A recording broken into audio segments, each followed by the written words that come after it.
Graça e paz, meu irmão em Cristo, gratidão damos a Deus pela oportunidade de mais um dia estarmos aqui para poder meditar na palavra do Senhor, buscando a intimidade perfeita com nosso Pai e nosso Senhor.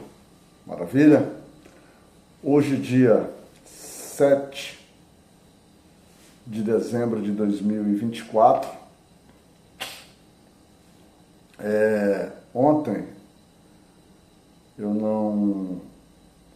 não havia sabido, não havia tomado conhecimento, só durante o dia, e queria registrar, mesmo que tardiamente, a celebração pela vida da minha sobrinha Érica Braga, filha do meu irmão Iramar, tão conhecido como Planetinha.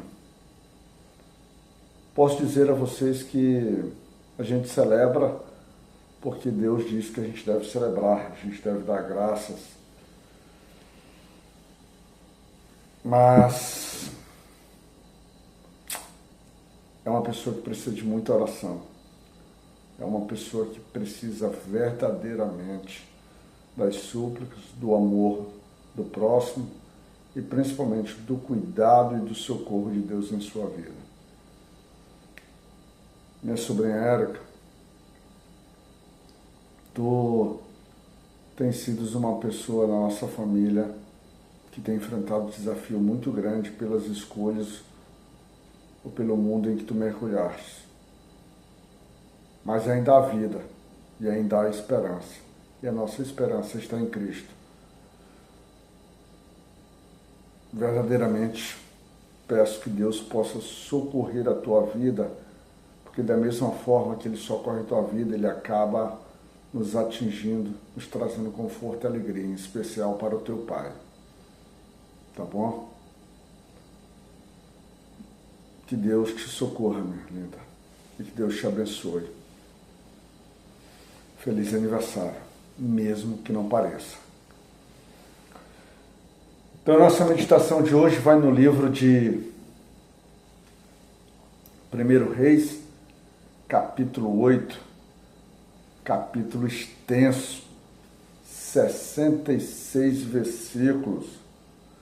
66 versículos que envolvem dedicação ao templo, que envolve, segundo uma apresentação de Salomão a Deus em referência àquilo que Deus já tinha feito pelo povo de Israel, que a gente diz vai do versículo 12 até o versículo 21, envolve também, o principal aqui, do versículo 22 até o versículo 53, uma oração muito grande feita por Salomão, muito grande assim em termos de texto, né, que a gente fala, mas uma oração profunda, uma oração forte. E do versículo 54 até o 66 é bênção sobre o povo e continuidade da celebração. Temos aqui o cenário. A partir desse momento, a gente vai meditar no livro de 1 Reis, capítulo 8, versículo 28, o versículo base. E diz assim: volve-te, pois, a oração de teu servo para a sua súplica, ó Senhor meu Deus, para ouvires o clamor e a oração que o teu servo hoje faz diante de ti. Após as ações de edificação do templo, da preparação do templo, conhecido como Templo de Jerusalém, Templo de Salomão, também conhecido como Templo de Salomão, que inclusive aqui no nosso país, a cidade de São Paulo, tem uma denominação, né, que criou uma réplica do Templo de Salomão e dá um tratamento todo, vamos dizer assim, aproximado àquilo que a Escritura nos diz, ali para que o que era o templo do judaísmo. Chega o momento de Salomão fazer, vamos dizer assim, a inauguração. E é claro, para fazer a inauguração, ele junta todo o povo, todos os sacerdotes, todos aqueles que efetivamente tinha uma ação direta ou indireta, indireta no sentido que também era direta para celebrar, né, para festejar, para apresentar sacrifícios, e monta todo o cenário. E o primeiro aspecto que ele faz aquilo que era necessário. Precisava trazer a arca do Senhor para agora aquilo que foi tratado como a casa de Deus. E o povo assim faz, eles trazem a arca, trazem os tabernáculos, trazem seus utensílios, pega aquele material que foi feito pelo Irão, tudo agora colocado dentro do Templo de Jerusalém. E coloca a arca exatamente dentro do lugar santíssimo. Agora está perfeito. Nós temos a presença do Senhor para poder celebrar, para poder se juntar ali o povo. E aproveitando que nós temos o rei, que nós temos o povo, nós temos os sacerdotes e nós temos principalmente aquele que reinava sobre todos, inclusive sobre o seu próprio rei, que era o nosso Senhor, inicia-se um processo de oferecimento de sacrifícios.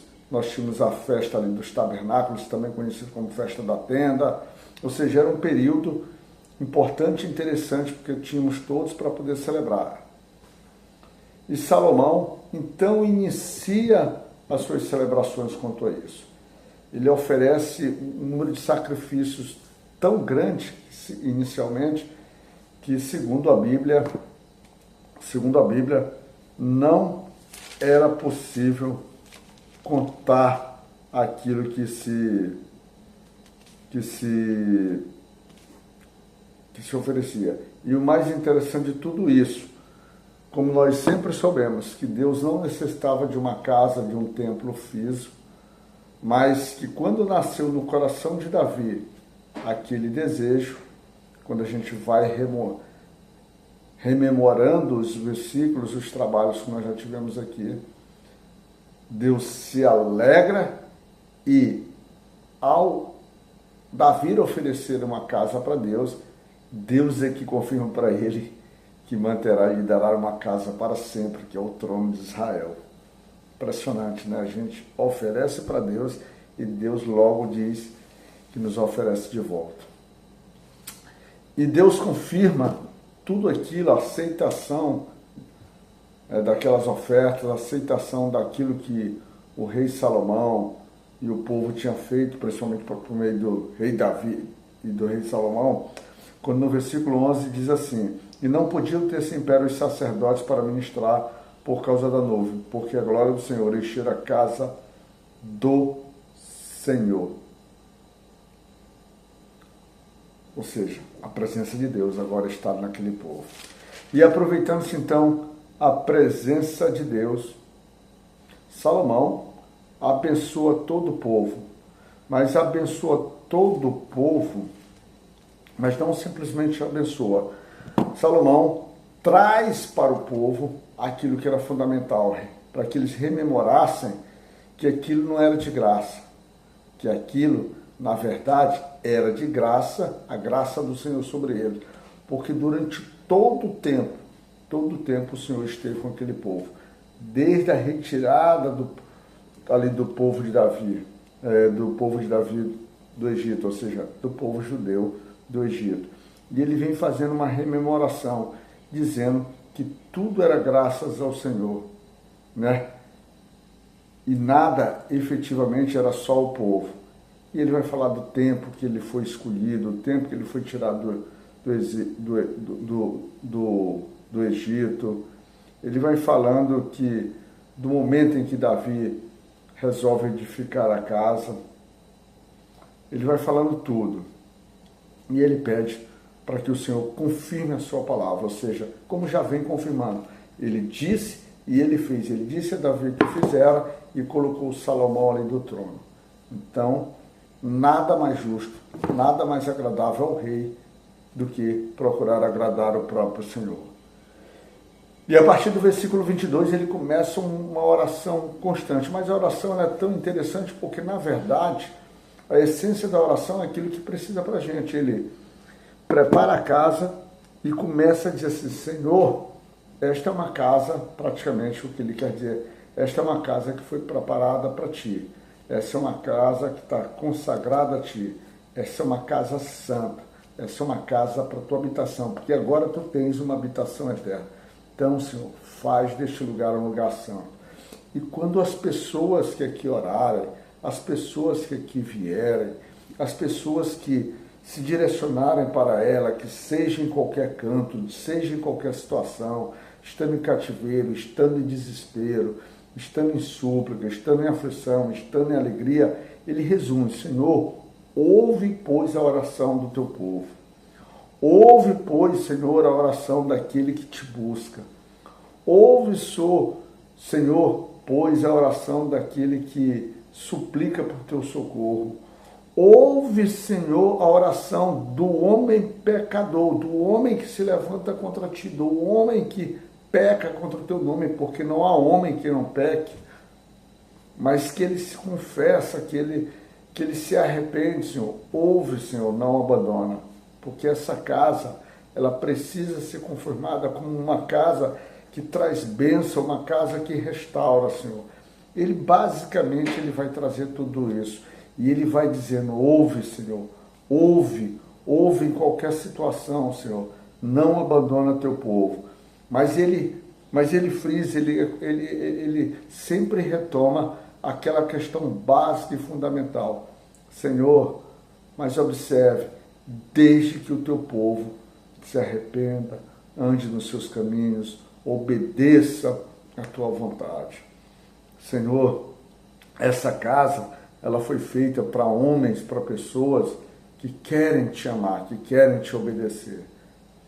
E daqui surge então surge basicamente essa ideia agora de um local físico de adoração, um lugar abençoado do Senhor, um lugar literalmente em que o Senhor habita, uma casa santa.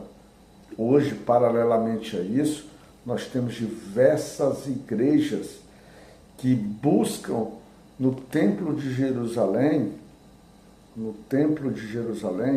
buscam se espelhar no Templo de Jerusalém para que nós ofereçamos a adoração ao Senhor. Mas lembrai-vos que a casa de adoração efetiva é o Templo de Jerusalém. Mas em contrapartida, hoje, como nós somos templo ou morada, nós adoramos em qualquer lugar.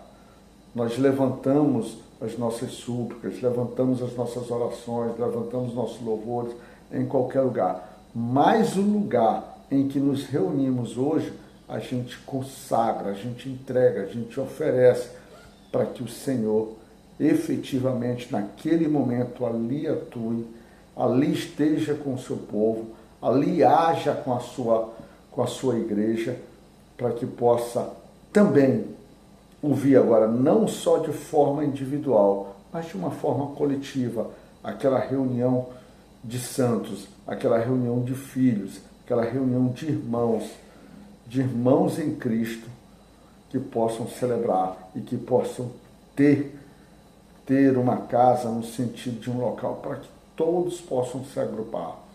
Mas lembrai-vos também que a ideia principal hoje é que a nossa casa é o próprio Cristo.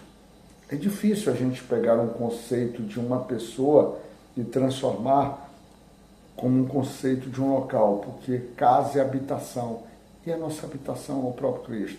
Irei para a morada dos meus pais, que é o céu. O Templo de Jerusalém foi uma forma em que o homem, em que Davi, em que Salomão buscou honrar e glorificar a Deus e dar a oportunidade para que todo o povo de Israel se juntasse em fé, em comunhão, para que celebrassem juntos, efetivamente juntos, o seu amor, a sua adoração, o seu respeito pelas coisas do Senhor. E a gente, dessa forma, a gente vai vivendo um pouco disso nos nossos tempos, é claro, sem a mesma santificação de um lugar sagrado como é o Templo de Jerusalém. Mas a gente, quando se reúne nas nossas simples igrejas, nos nossos simples locais, nesses aspectos, ou qualquer que seja o local, a gente efetivamente se volta se volta ao Senhor. Efetivamente, a gente dar o melhor para que aquele ambiente seja um local realmente preparado com os nossos corações, com a nossa vontade, com o nosso prazer em agradar ao Senhor. E aí a gente volta para o versículo de trabalho, que diz assim: volve-te, pois, para a oração de teu servo, Senhor. Então não deixa, que seja nas nossas igrejas hoje, que seja na casa de cada irmão, que seja no seu local de trabalho, que seja lá onde ele estiver. Quando o teu filho, Pai, direcionar as súplicas, direcionar suas orações, ou direcionar essa forma de buscar em Ti do Teu socorro, de buscar em Ti, ou de oferecer a Ti gratidão, Pai, volve-te para a oração do Teu Filho e não nos deixa no vazio, não nos deixa no silêncio. Graça e paz, meu irmão, que o dia seja abençoado e que a tua vida esteja de Deus, que Deus possa te cuidar.